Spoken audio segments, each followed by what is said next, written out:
جامع الأبيض في الشيخ زايد،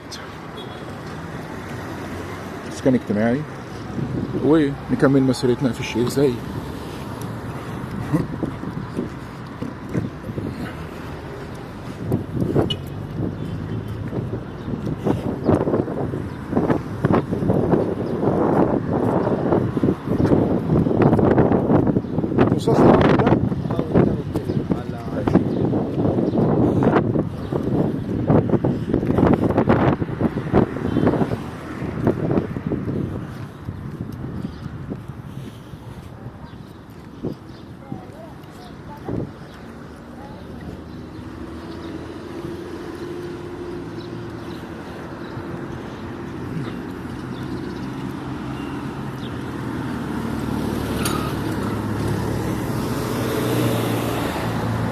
في اتجاه المستشفى العام.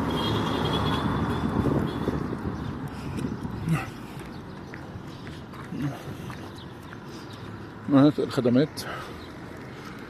قصاد اسكان اجتماعي برضو مش وحش على فكرة، بالعكس كمان ممكن تلاقي ارقام خزعبلية فيه.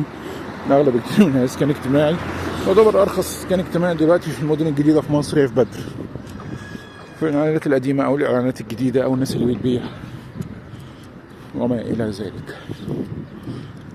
برضه عمارات الشركات القديمه اللي هي اتبنت عليها الشيخ زايد.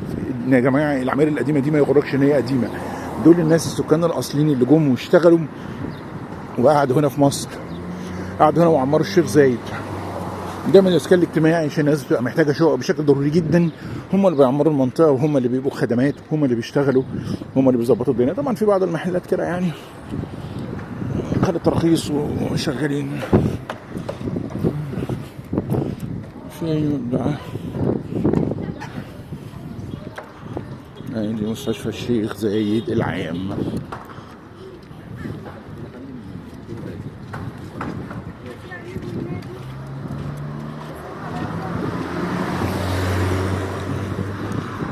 ده مستشفيات يعني صيدليات يعني خدمات في كل حته. وتابعونا دايما لكل جديد. لا تنسى الاشتراك في القناه ولا تنسى تفعيل زر الجرس.